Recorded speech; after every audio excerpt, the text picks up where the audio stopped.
Good morning and welcome to my blog, Wisdom for Today. And I hope you're enjoying this beautiful fall day. If you're not in New England, you're someplace where you can see leaves change and enjoy that crisp in the air that means that it's fall. Today I want to talk to you about the subject of both fear and courage. Both those subjects are in the Bible a lot. And I thought as Halloween is coming down the tracks, that we could expound upon it, plus the uncertainty of our future in this election that's taking place. So, if you're frightened about the future, or if you feel frightened about your own life, you're not alone. The phrase, fear not, is more than 100 times in the Bible. And it often appears when an angel appears to a prophet or to someone whom God's going to use, and their immediate response to the presence of God in their life is fear not, is what the angel says. Do not be afraid. That means they're frightened of the divine. They're frightened maybe that God's going to get them. And that's not unusual. In fact, it's in our world today. But let's talk about fear. Because in the Bible, in the book of Psalms especially, God's presence is the solution to our fear. The presence of God in our life is the solution to our fear. Most of you know Psalms 23. In Psalms 23, 3-4, it says, even though I walk through the valley of the shadow of death, and the word shadow and death are the same word, Sheol, Sheol, because the death was the shadowy place or the shadowlands. Even though I walk through the valley of the shadowy place of death, ambiguity, I fear no evil, for thou art with me. And that promises again and again that if we know God, if we let God's presence in our life, we won't be frightened because God's presence in our life can even conquer death, which is a wonderful promise if you think about it. You know, when the Israelites were about ready to enter the new promised land, one that they had traveled for 40 years to get to them, Joshua gives them these words of advice. He says, have I not commanded you to be strong and courageous? Do not be afraid. Do not be discouraged. For the Lord your God is with you wherever you go. Again, we have the presence of God to quell our fears. They can see us through the darkest time. In the New Testament, we have similar promises.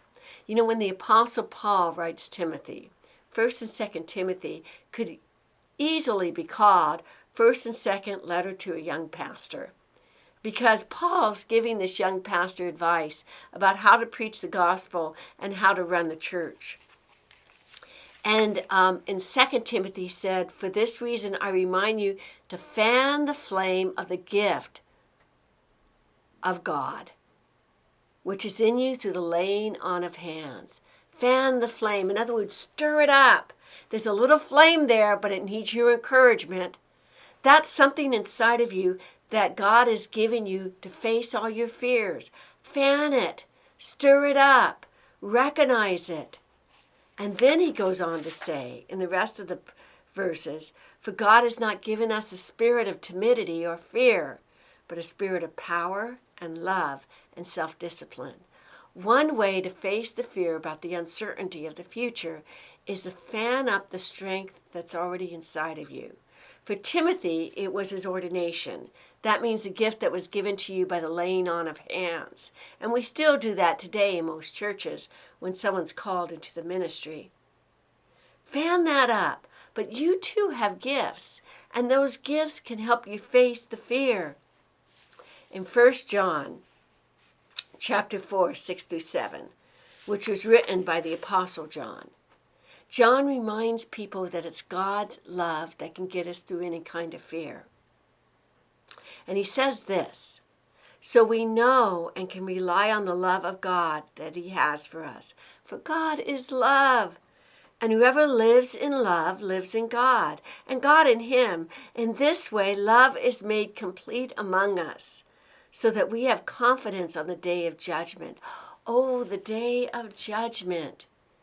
Isn't that something that people might fear? You know, last week when I talked about Halloween, I explained to you that it began from the celebration called Samhain, which began in the Celtic Islands, when people dressed up in costumes to scare away ghosts. What was at the bottom of that tradition, do you think? Well, most certainly there was some paganism, and with paganism, there's influence of Satan. But I don't want to go completely there, because that's there. But let's talk about the things that are already in our life, and the thing that Satan can exploit, and that thing is fear, fear of death. And why do people fear death? Well, even believers can fear death because they're frightened of, and this is important, of God's judgment. But John tells us that we've got nothing to be frightened of because God is love. And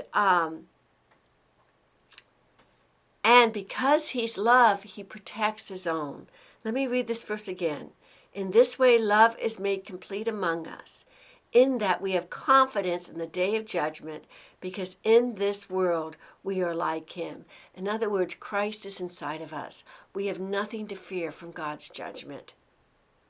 And then he says there's no fear in love, but perfect love drives out fear, because fear has to do with punishment. The one who fears is not made perfect. In other words, not complete. And I think that's more the Greek word. We love because God loved us. So in other words, when we're frightened, remind yourself of God's love for you. He's not out there to get you, and he's not out there to judge you.